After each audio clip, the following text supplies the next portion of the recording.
You develop collaborations when you don't need something. Nothing makes me happier than to say, God, it's good to meet you, and what can I do for you? Or let's talk about a charity, or let's find a mission. Let's do something together. And you keep developing this network, and you find out keys to help you expand that network. My wife and I were thinking about moving to Colorado Springs, which is beautiful. Has anybody been there? Raise your hands. You got to go. I see one hand. Colorado Springs is just beautiful. It's about 400,000 people nestled in the Rockies, and just to live there a couple months out of the year I thought would be great. And I thought, I know very few people in Colorado Springs. What would I do to really be comfortable in that city? And I did this 2 years ago. I contacted the University of Colorado, and I went through a reference like the good doctor here, somebody through business school, and they said basically Dick Wilson's been a good guy, and he's helped with mentor programs at U of L forever and a day, and you should at least listen to it. So I had an introduction. I contacted the University of Colorado Business Department and said, you know, it'd be great, do you have a mentor program? And they said, no. And I said, you have an alumni organization, don't you? And they said, Yeah. one more time? Yes. Of course they did. And if you got alumni organization on one hand that's eager to help the college, what else do you need for a mentor program? Thank you. What? Students.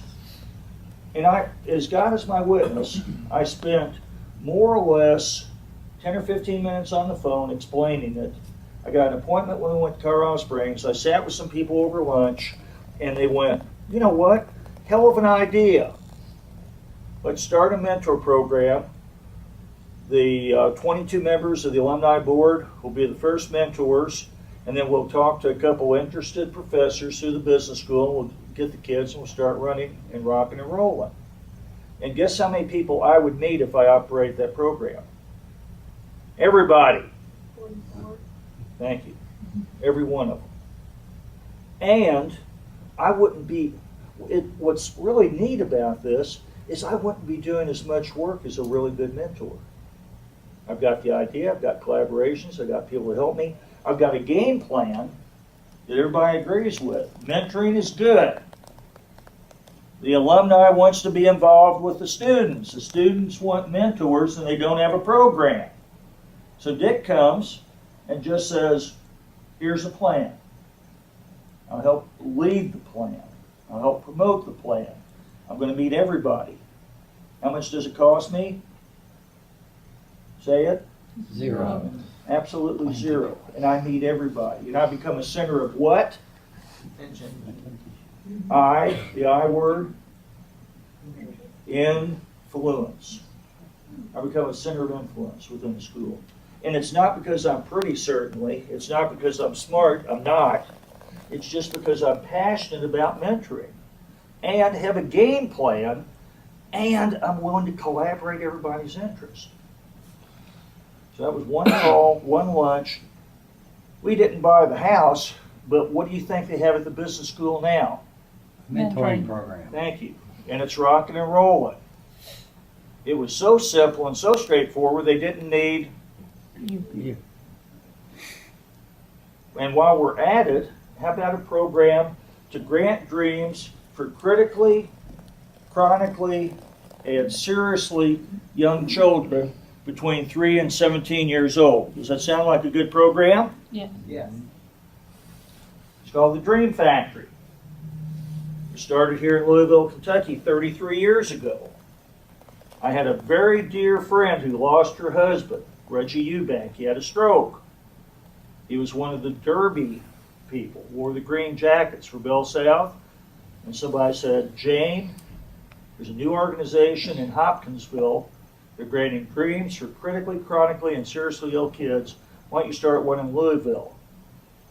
She was so good at collaborating, she contacted her banker, her lawyer, her stockbroker, and 4 or 5 other friends, and we started an organization to grant dreams for kids. Now, in the last 33 years, we've done 1,200 dreams in Louisville. It's gotten so popular, it's national, and we've done 25,000 dreams nationally. And we beg, borrow, and scrounge. We try not to use money wherever we can. We just try to do it by trading things off. Even a trip to Disney World, because of all the things we do, is $500 for 5 people for 5 days living like a king. Wow. Collaborative interest. 100 different corporations now. So when I was in Colorado Springs, I contacted a hospital called Penrose Memorial Hospital, and they had a child's pediatric oncology unit. And I said, do you guys have a gift-granting organization for critically, chronically, and seriously ill kids? And guess what they said? No. Guess what they had? Lots of sick children.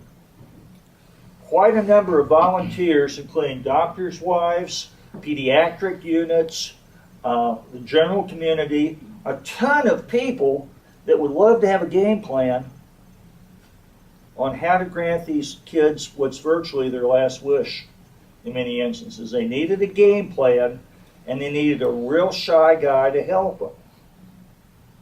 Shyest guy in the room. So I did the same thing. I had Dr. Sal Bertolone from COSAIR draft a note, sent it to the hospital. Dick's a nice guy, listened to him, and Artie and I went and had a lunch. That was 2 years ago, just to see how smart you guys are. JCC, don't answer, don't help the guys out. What do you think one of the newest chapters of the Dream Factory is? Where is it? Say it again. Colorado Springs. They start 6 months later without me. But if I'd stayed there, every single person would know me. And my point is collaborations.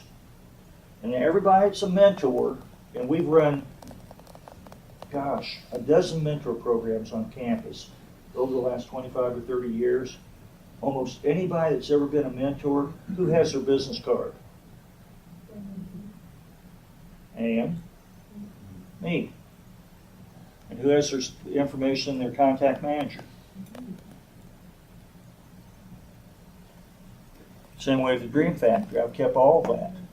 And what's really, really cool is as you gather information and start collaborating within your network, I've never, ever, Carl can tell you, asked for anything for myself.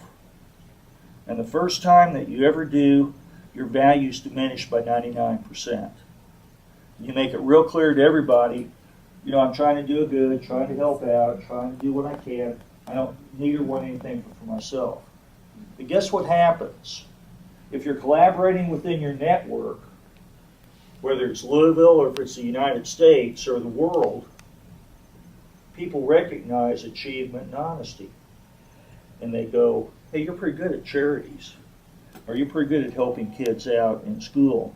Or you're pretty good at gifting and giving of yourself. There's an assumption that you're going to be good at your J-O what? B. Thank you. And it helps raise your visibility within your community.